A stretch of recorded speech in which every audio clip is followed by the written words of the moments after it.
Very much for everybody coming on. A little quick bio on Stuart and I. Stuart's currently doing a doctorate in practice sense making, I suppose, isn't it, Stuart? Yeah. He's interviewing 10 European Tour players or DP World Tour players and 10 LAT players on their belief systems on practice and getting them to do practice maps. I've done a master's degree interviewing 7 European Tour players as well around practice and skill acquisition. Co-authored a couple of books as well in the area, and we have a consultancy business, and we're building an app in practice as well. So we're practice consultants, performance coaches, heavily practical based, working with players every day. So it's not just theory. Anything that you would add, Stuart?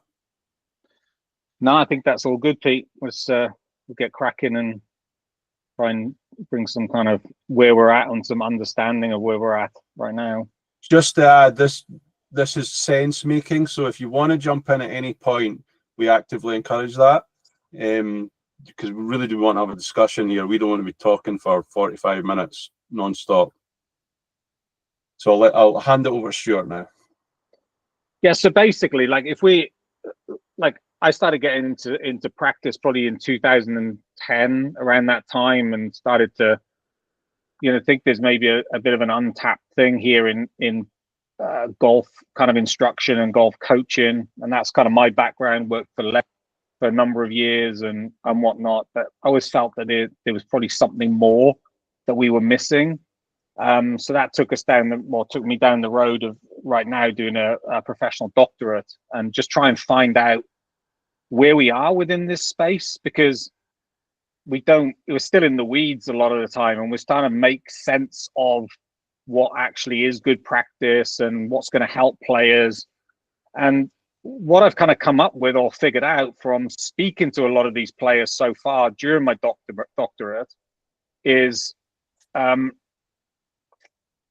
it's you guys, coaches, are very, very, very important. And the reason for that is when I've asked these players, like, where this style of practice that they told me about has come from, a lot of it comes from the coaching team. So then when it comes from the coaching team, it's about trusting the coaching team, but there comes some challenges with that as well.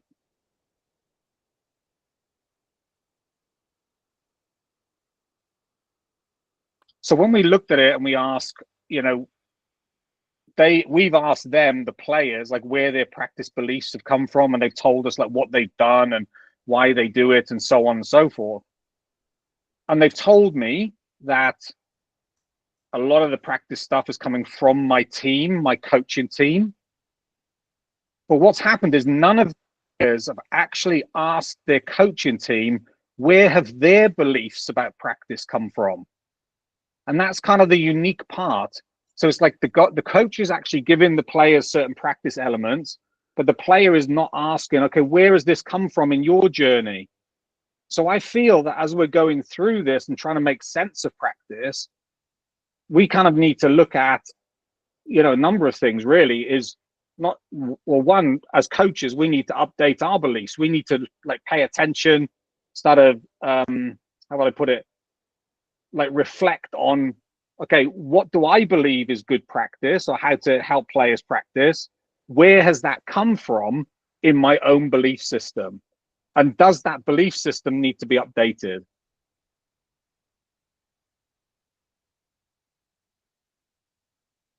You can put all this up, Pete. It's probably easy just to go through it that way. So there are, through the literature and through a lady at Stanford called Ali Crum, there's been some things, and I just added the word golf here, some things that influence our belief systems in the world of not just golf, but I'll use golf in this context. So the golfing culture influences our beliefs.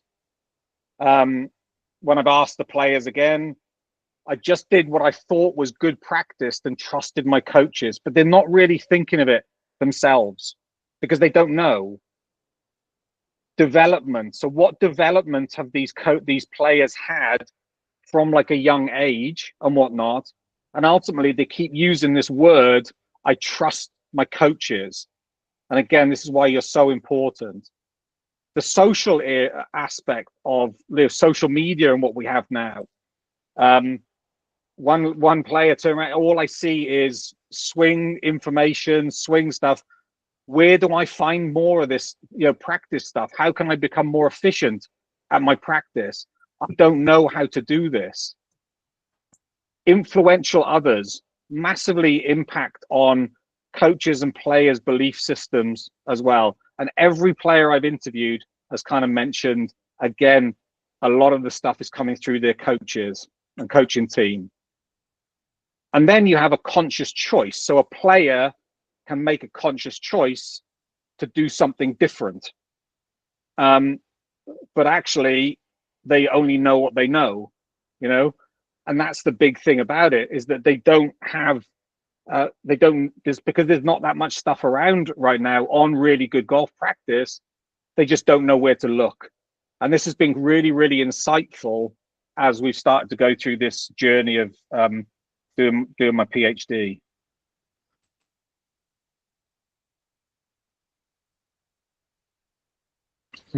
So ultimately, as coaches, it's going to be a little bit wordy here, and I apologize for that. We ultimately need to check in with ourselves. Where does my belief system come from in this? Is it evidence informed? Is it just stuff that's got passed down from people that have told me? So that's called folk pedagogy. And if we don't challenge this stuff, if we don't understand where this stuff comes from, we have this thing called path dependency. And path dependency is really where, down at the bottom here, history matters. Like, we learn a lot of stuff that's happened in the past. But if we don't challenge that, what has occurred in the past persists, so it stays around because of resistance to change. And it's one thing that things are changing all the time in the coaching landscape and whatnot, but it's one of the things that we really don't like. But ultimately, change is inevitable, and I think it's the uncertainty of change that we don't like. If you are kind of into your reading your literature and whatnot, really have a look at John Kiley's work on the physical element of periodization and how he challenged this. And he spoke a lot about the element of path dependency from the, back in the Russian era of, like, everybody has to have the same program, everybody has to do the same thing. And that's where that path dependency on physical periodization. He challenged it, got a lot of pushback, still gets a lot of pushback. Why? Because we're resistant to change. But it's those that have actually adopted and adapted to new information and new worlds, they're the ones that actually progress in that world.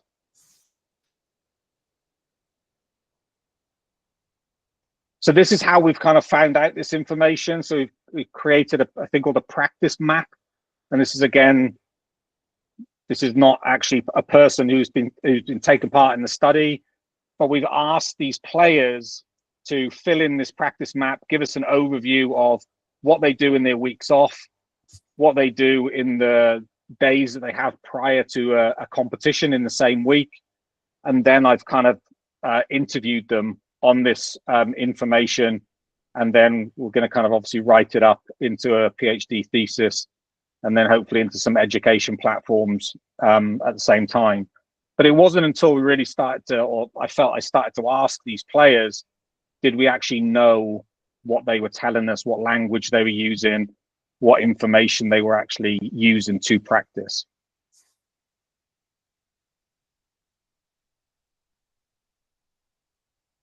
So what we have found, again, from looking at the data, is that a lot of players use constant within skill, and we're going to go on to that in just a second. Variable practice within skill, so that's the same skill, essentially. Blocked practice, which is actually between skill. They just go and play on the golf course, and they're always seeking comfort. What do you mean by comfort, Stuart? Well, comfort, they don't, there's the top players that, again, that I've interviewed, they they want comfort in practice ultimately. So there's very little challenge going on in there. And then we've seen that there's less things that they do. Serial practice or serial scheduling of practice. So again, between skill, random practice between skill. They're very rarely using the golf course to actually train and put these skills under some pressure. And again, there's not a huge amounts of challenge in there. They're almost like it's a high level of going through the motions when it comes to their training. So this leaves us with a situation of like, there's a lot of low-hanging fruit here to be able to help these players level up ultimately.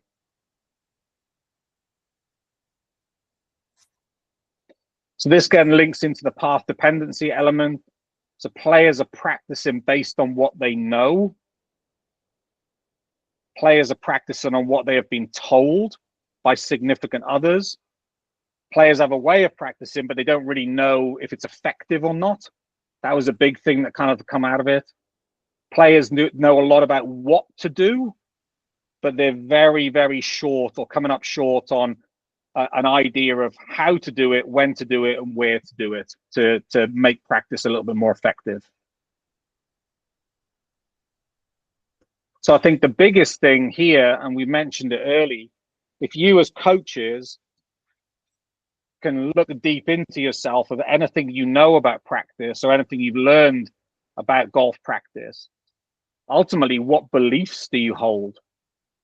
Where have your ideas or where have these things come from?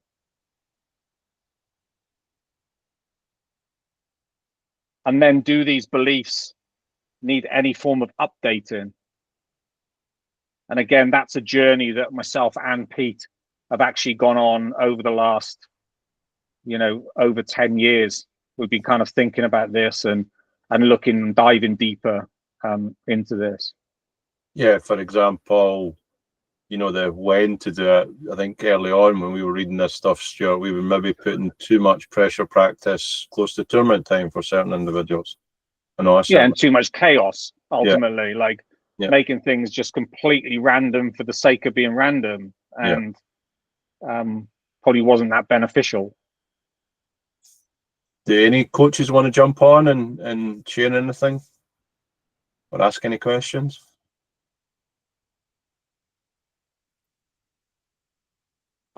I'll hop in real quick here. You mentioned some terms on the last page: serial, block, random. Will you be constant? Some of those are somewhat intuitive, but will you be going into some of those details? Yeah. Yes, we will. Yeah. Great. Thanks. Stuart, did you find any kind of pattern between the better players and the types of practice that they believed in or that they experienced? Probably the one thing that I would say that comes out of it is that they're all different. So it's literally like in the academic or in the metrics world, it's like n equals 1. It's very, you have to look at them as an individual because they're all doing very different things based on their needs. And that's still the case. You can have frameworks and understandings of practice structures and scheduling and whatnot, but primarily they're going to be different, for individuals because they're just different people. But the interesting thing is when I've started going into this, they've asked, and I've asked them these questions. They're like, I've never thought of it. I've never thought about how can my practice be more effective or more efficient. The one person who did think of it was probably in the latter part of his career, still playing on the DP World Tour, but he kind of wished he'd have asked those questions a little bit earlier. Cole has his hand up, I think. Yeah. I had a quick question based off of the previous one. Did you notice that potentially personality dictated which practice method was more effective for the individual, or did that not really have a effect on what practice method was more effective? Yeah, I mean, it's one of those things. Like I don't know if you've ever dipped your toe into the academic world, but they want you to try and come up with a question that is so specific that you just can't go into that side of things. You know, this is purely just about, for me anyway, a contribution that I can put forward to go, what do we know is happening with some of these players, and how can it benefit our coaching world ultimately? You know, it might be something that somebody takes the stuff that I do and then runs with that, and I kind of hope that does. But from that data that come out from my stuff, we just didn't ask that question because we just couldn't, basically. Stuart, Yeah. could we talk about it from an actual you and I coaching point of view, though, just practically? You know, like the guys that are a little bit more structured versus the ones that are, you know, the want it in blocks. I think that's maybe, you know, for example, one of the players last year in the Swiss squad, how they were segmenting it all. You know, Yeah, I mean, so I think that comes into the comfort element. Like if you add a little bit more, even just adding between skill serial practice into your into a golfer, the practice becomes more demanding. So serial practice is a very specific order. So that's how golf is actually played. So tee shot, approach shot, and so on. But that's just the scheduling of what shots they hit. So you could have a serial structure or serial scheduling where you go, right, I'm going to hit a tee shot, an approach shot, and then go and hit a putt, and then go back. Ultimately, where most of the players that I asked, they didn't want that. They wanted the comfort control of just doing either constant or, you know, let's say blocks of 5, like between skill, where they'd hit 5 drivers, 5 wedges, and then 5 chip shots, and then kind of come back around. And again, it was very, very blocky. It was like, I'm going to do 10 drivers, then I'm going to do something with my approach shots, and then I'm going to do something with my putting. Again, this came up in the interview process. Do you ever combine those? And they were like, no, never even thought of it. Thank you. Anybody else? Or will we move on? Move on.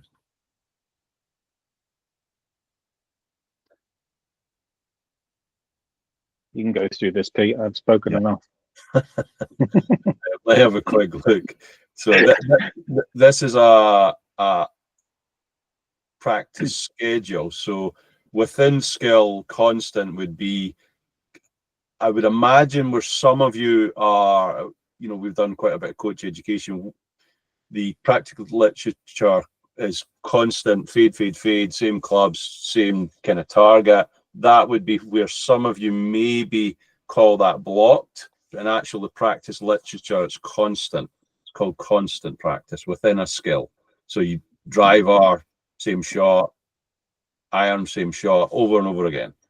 Variable would be same skill, but you're varying the shot, for example. So, you know, I'll go back up. But it's within a skill. So drive-in would be within a skill, approach play, chipping, for example, could be within a skill.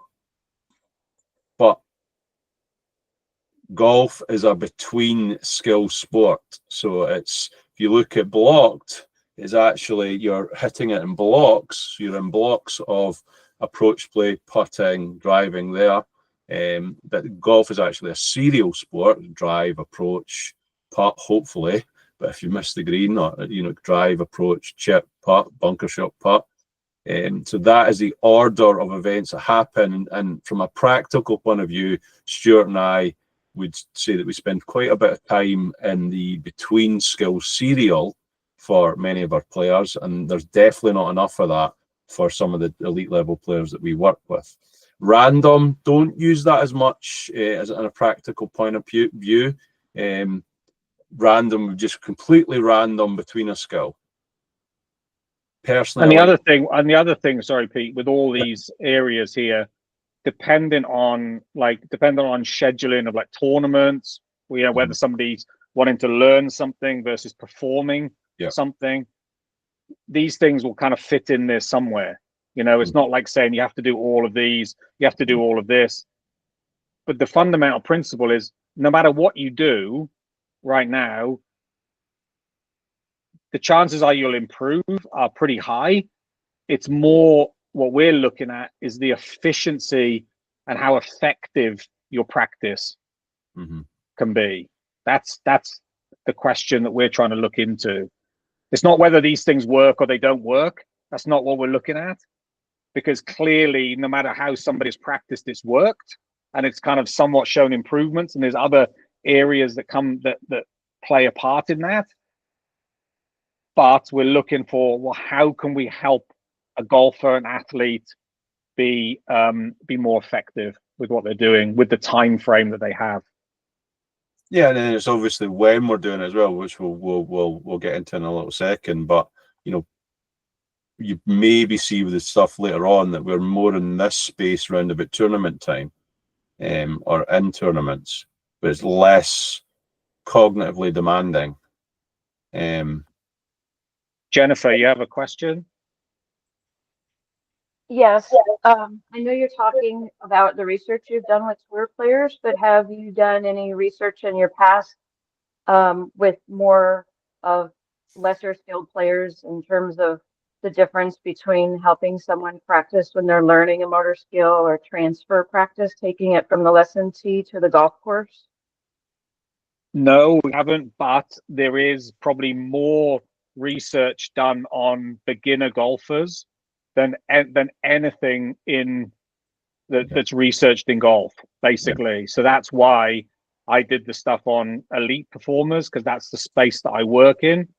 But if you go into, if you're interested in reading a lot of this stuff, you can go into, Google Scholar or whatnot, and you can type in like golf practice, and most of the studies that they will cite will be to do with novice golfers.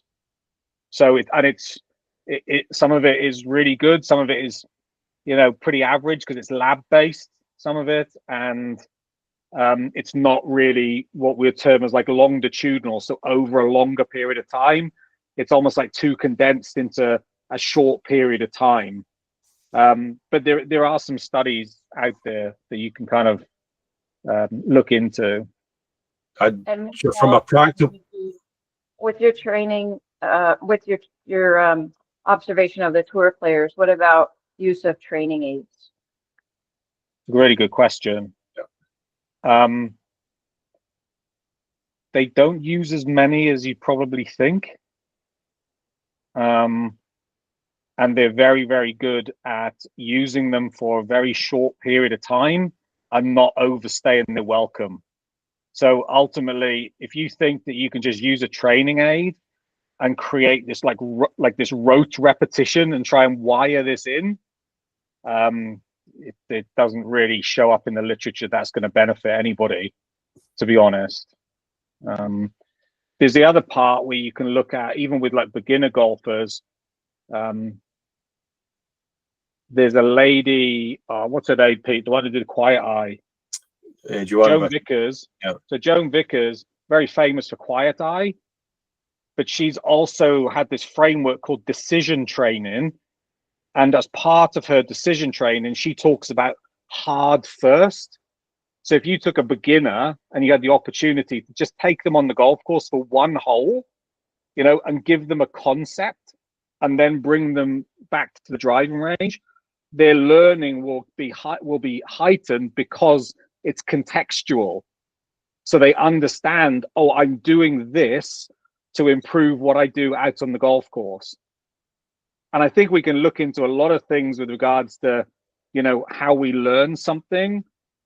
But the more literature that I read during this PhD journey, context is huge. If we don't have context to the learner, there's just not retention there at all, because it's like I'm doing an activity for what reason am I doing this for?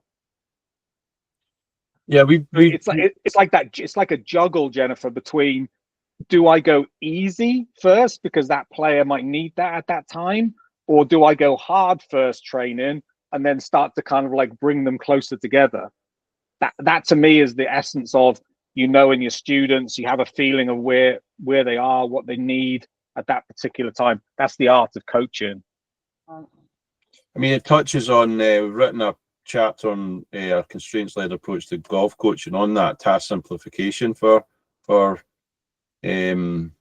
more novice golfers. So you simplify the task instead of decomposing the task. So like basically take them out on a golf course, shorter golf course, relative to their skill level, kind of on the edge of their chaos, adjust at the right challenge point as well.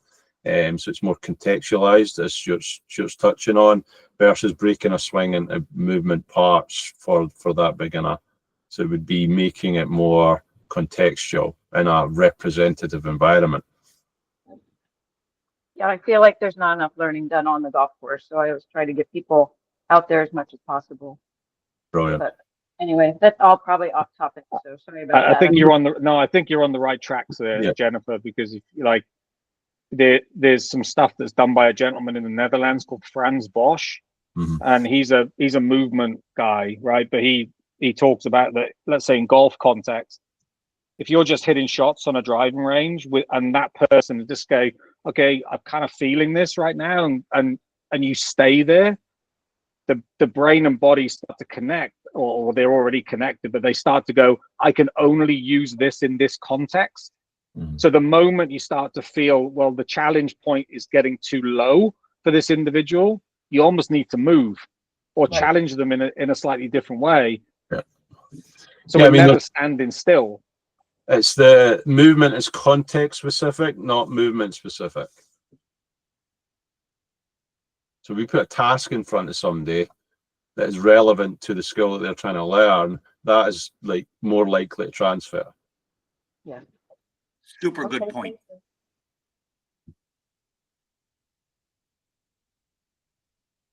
I mean, sure, will I touch on the swing thoughts, or will we just move on? We'll just move on, I think.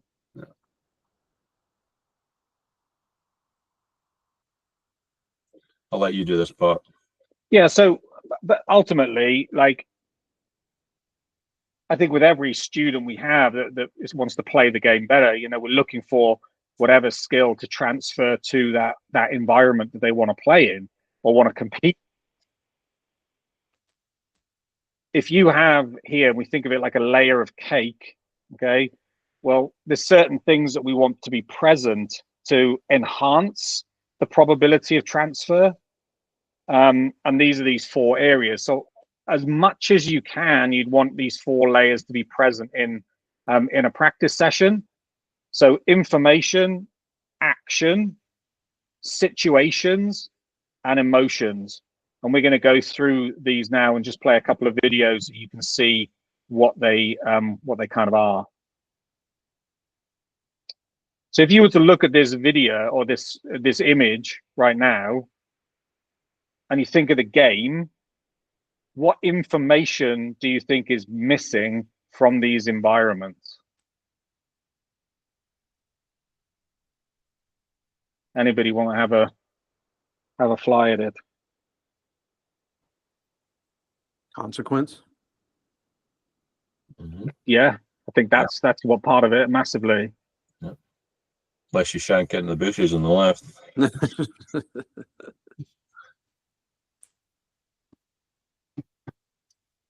Simple thing for me, and again, one thing that I would say, and you can maybe say this, there's been some conjecture with regards to what Rory did recently, where lock himself in a room with no ball flight and just rep his swing and whatnot. And I'm sure he had some rationale behind why he was doing that. But I think if we're looking at, again, transfer, and again, the players that I've asked, even when they're working on their golf swing or whatnot, they still have a target or some sort of intent present with what they're trying to do with the golf ball. So that would be a level of information. So is there a target or a flag present that's going to help bridge that gap to transfer.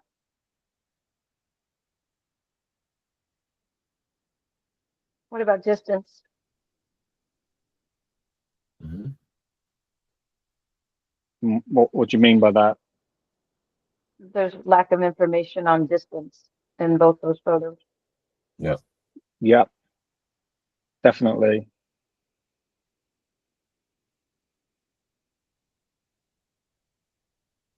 It's also distance relative to target width. You know, that's a big one for me. Like if somebody's hitting through a massive field, right, and they can like free everything up quite because there's no real worries about anything, and then you get onto a golf hole where you got out of bounds down the right, water hazard down the left, a bunker to carry. Well, what happens to your movement in that context? Mhm. A lot of the time it kind of tightens up, and that's for good players and beginners. What about variables in the lie? Yeah, massive information, huge. Yep. Wind, moist ball, rough. Different grasses depend on what part of the country you're playing in, what type of grass that your golf course has. That's just one part of the cake. So if you can have something that's present, that's kind of like, again, relative to what you're gonna, what the world is you're about to enter when you go and play golf. There's a question we get asked a lot, Stuart, isn't it? When coach education, right? Well, I'm on a range, you know, the weather's not great in the winter, or I'm in an indoor area. What are non-negotiables? It's a target, isn't it? Non-negotiables, a target, a clear intent of doing something. Yep. Any other non-negotiables on a range or indoor area? Behavior. The player's state of mind. Can you expand on that, please? Like, I think as a coach, it's important to know where a player is in their state of mind, like if they're nervous or tense or relaxed or uneasy or thinking ahead of the shot at hand. Yeah. Just kind of where their focus of attention is. Yeah, brilliant.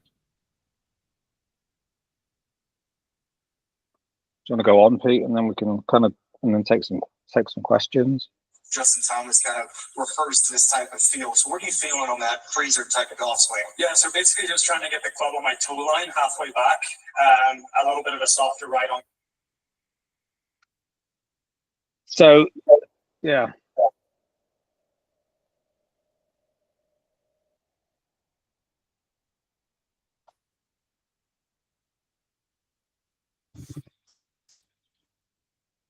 So action, right? And this is a thing that comes from this term called action fidelity.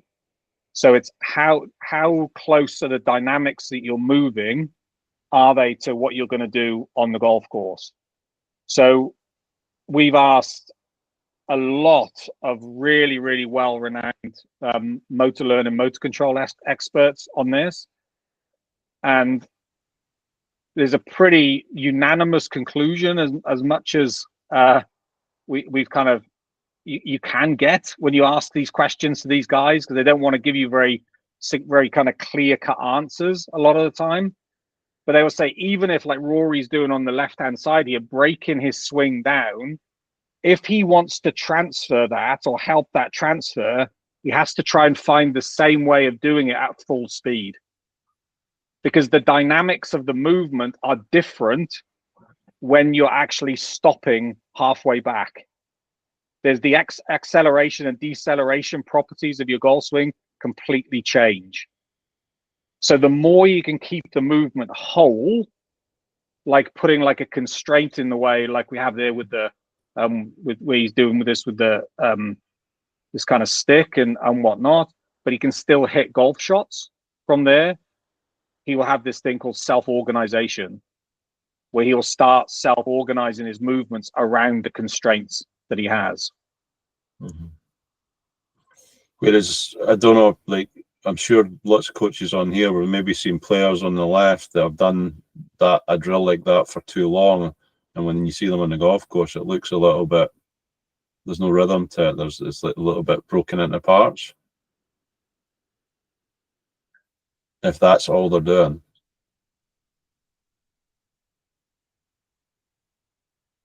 Next one. Or Justin Thomas kind of Situations. And it's This like is, an I think, shot or a putt. How do you handle the pressure? I make my practices that intense. So when I'm practicing at home, I'll have a little bit of window in my practice sessions where I'll make it. It's Tiger Woods here at 18 green, 18 fairway. He's got a 3-wood. He's gonna hit it around this tree. He's gonna knock it on the green. This is the U.S. Open, and then all of a sudden it happens Saturday, the U.S. Open. So, yeah, I do a lot of that stuff at home. And at the time, as any kid, I grew up trying to make putts against Jack Nicklaus, Bobby Jones, Sam Snead, you name it, right? So I have fun with it. But at the end of the day, I always end on a positive note. Every practice. so the stuff is out there, right? It's out there. If we pay attention, these guys are telling us stuff all the time. And this is stuff that we would have done when we were juniors, kind of playing at a golf club, like Tiger said. But I always wonder, at what point does that stop? Whereas actually, there's huge amounts of benefit to go, right, I'm playing in my club championship. I have a one-shot lead playing the last. I have a front pin or I have an 8th iron in hand. What am I going to do?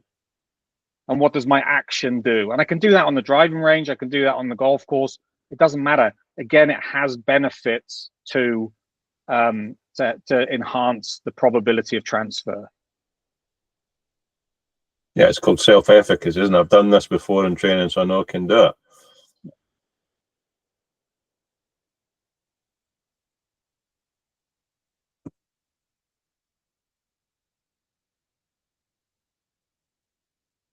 Stephen Chalmers is on here, right? He knows this environment right here.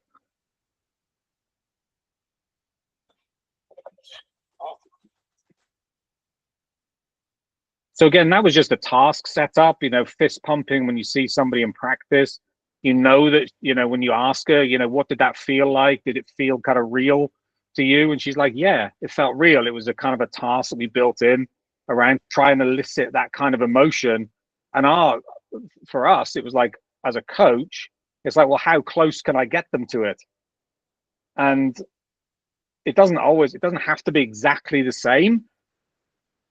But if there's a little bit of emotion there, I tell you what, it can really, really enhance some learning, and again, enhance some transfer.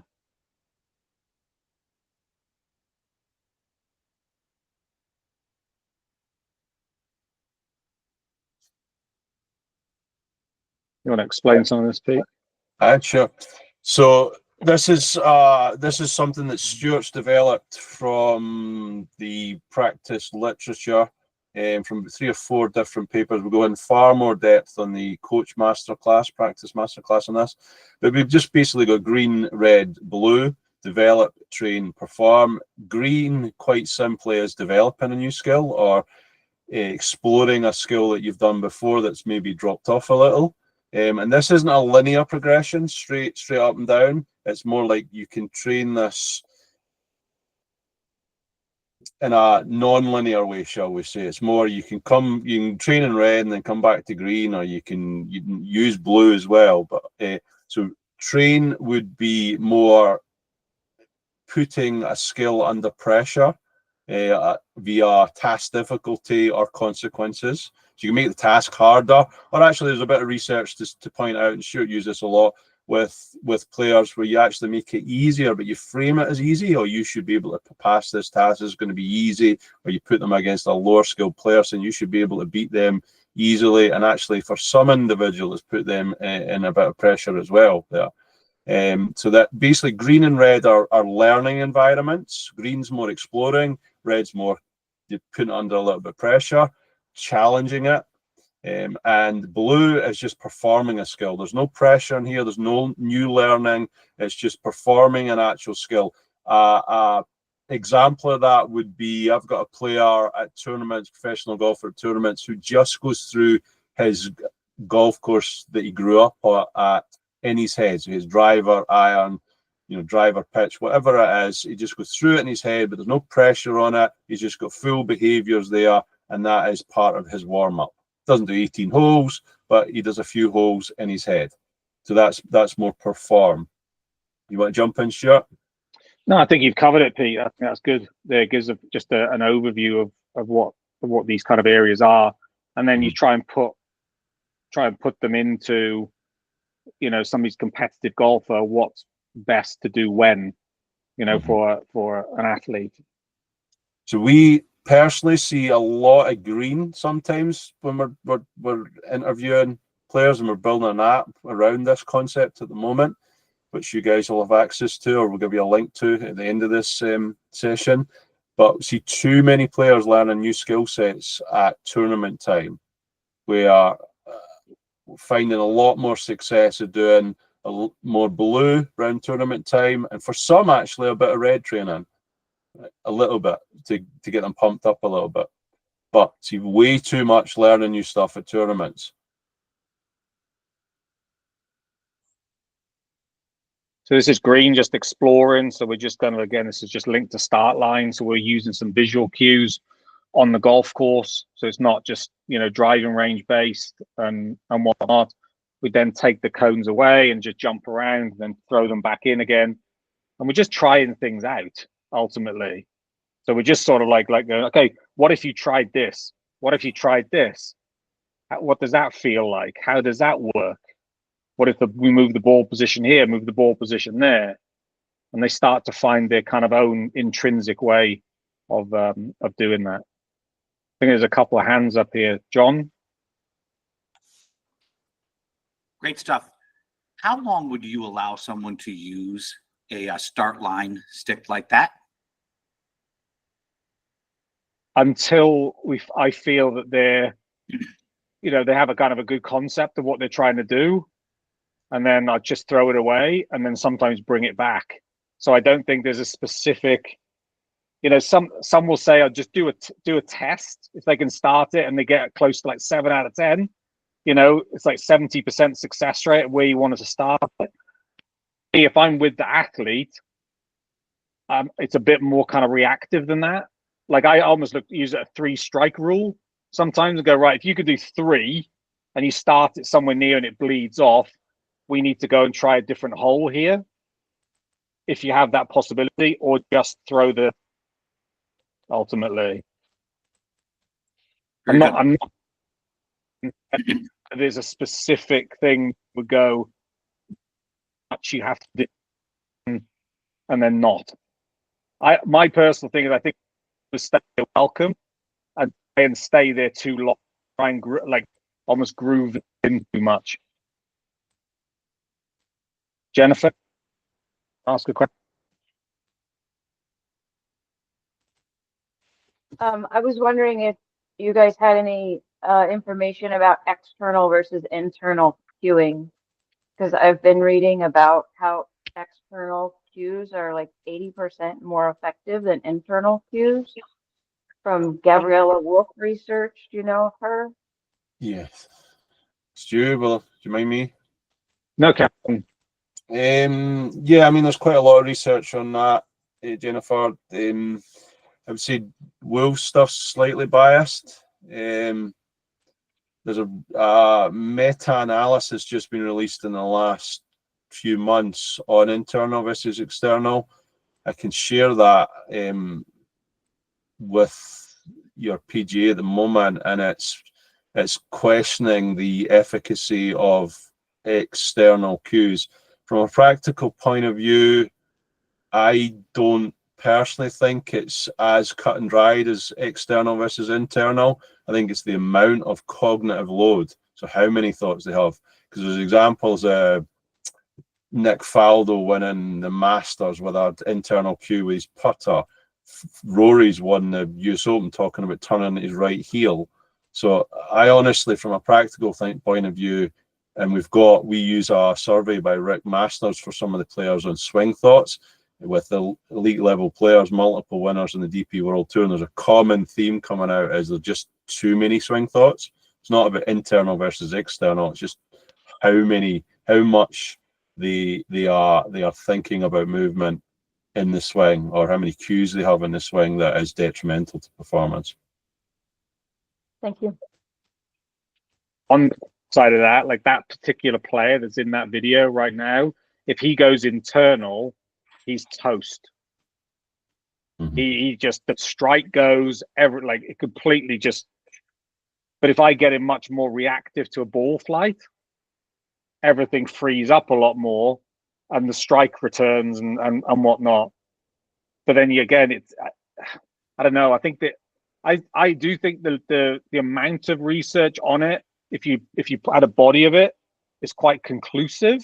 Or there's a lot saying that external cues are far superior. But like any form of research, people are trying to disprove stuff like that all the time.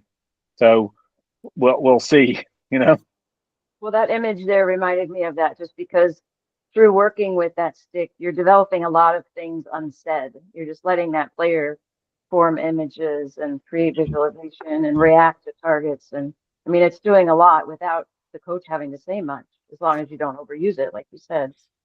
The biggest thing with him is the ability to, if you put something like that in the way, he will self-organize his movements to be able to hit the shot that he wants to hit.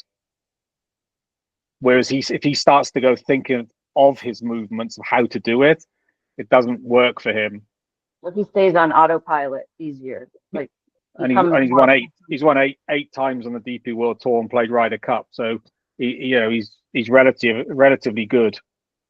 but that's just for him, like, and that's something we figured out over time. But green is like exploring ultimately. It's like trying to be open enough, give the player some space to just go, let's just go and try something out here, rather than this, fixed idea of how we should do it. And then let the player solve the solutions, solve the problems. Mm-hmm. So red here actually, we go back to that, Stuart, just while we're talking about, we've got information, action, situation, emotion. Well, there you've got information, you've got full action, you've got a situation, have you? You're like trying to hit a fairway, or you're just exploring? Trying to hit a fairway, yeah, absolutely. Yeah, maybe. And trying to hit a shape as well. So an emotion would have been fairly low there, would it? No, well, because he still wants to do it well. It's like he's an elite performer, so he still wants to succeed at the task, basically. Yeah. Mm-hmm. So it's self-driven emotion, ultimately. Robert McIntyre at Loch Lomond.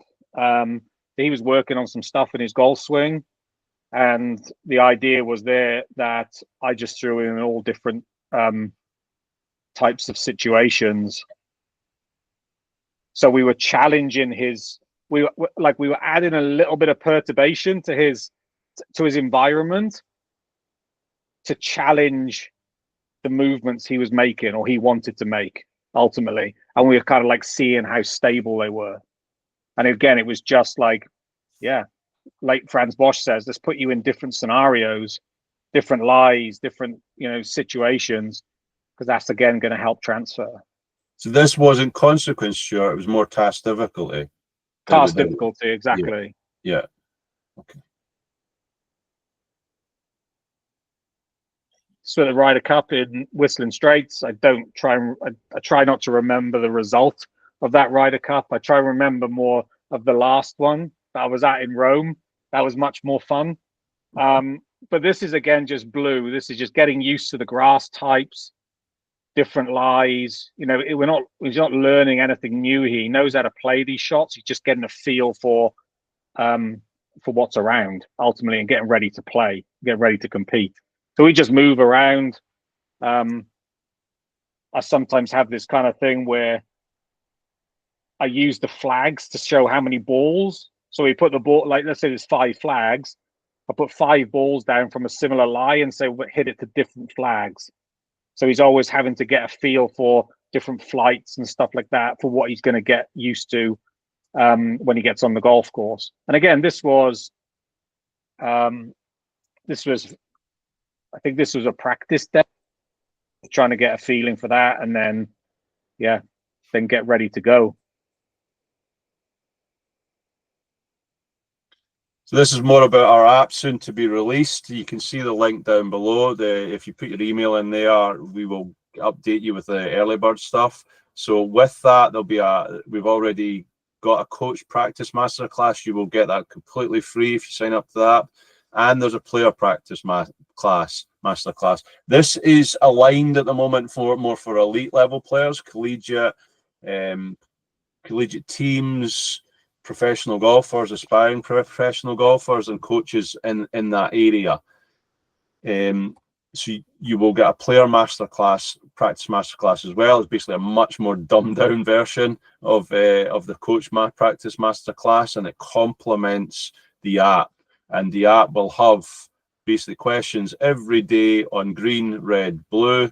And we have a practice diary on there. We'll have our games kind of depot and ability to put games in there as well. And it basically gives a kind of screen time on the front page when the players log in and the coaches log in of like where your players are spending their time. Is it green, red, blue? And there's also a percentage of time, how much the time they're spending on their swing as well.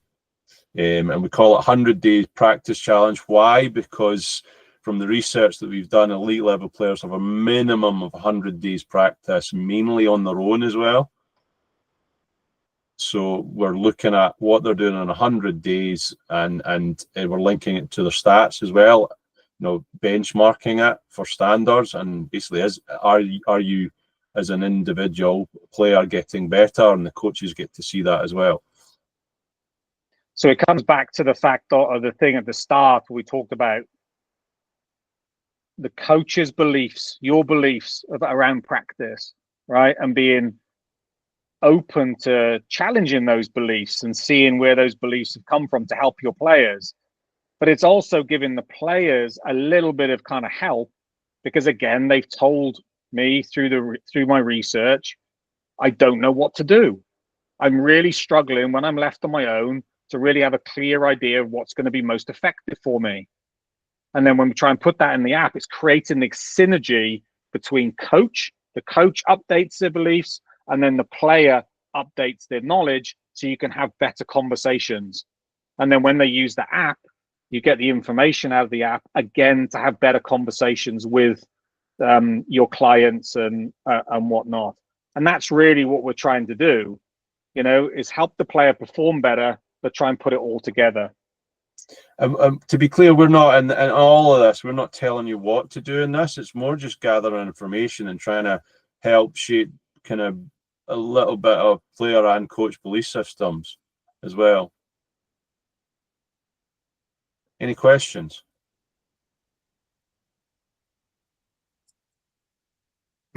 Gents, we can forward that link out to everybody too that's on the call to make sure they have it. We'll attach a virus to the one that we send to John Dunnigan, so it'll crash Definitely. when he 100%. downloads it. But other than that, everybody else is really clean, so it'll be good there. I cannot wait to get my hands on this app sucker. You'll get a different version, John. How to get worse. But seriously, like John's doing some great stuff with trying to help players and coaches upskill from a practice standpoint with Will Woo and whatnot. And I think John would agree, like it's a space that we probably need to be more mindful of as coaches. And that's why, John doesn't miss a trick. He's ahead of the game on this sort of stuff. So it's like that's where everybody's trying to help the player at the end of the day. And that's really what it's about. Would you just say that the theory is kind of like too much of one thing is not a good thing? Like when you look at, a practice session or somebody's practice schedule, if they're constantly doing the same kind of practice the same way is not necessarily a good thing, but the varied practice helps with learning and motor skill and skill development. Yeah, I think sometimes you just got to ask the simple question when you see somebody practicing like they are, like, why are you doing this like this? and then start to have a conversation with them, and say, have you tried this? Because we know that if you add a little bit of variation in there, that to me is gold. It's harder for them, but in a good way. Like maybe some driving range. We're on a mission to get golfers. I heard a great one. Neuroplasticity, we'll call it learning, requires agitation. Yeah, it does. Yeah. We have got to get people to embrace that instead of run from it.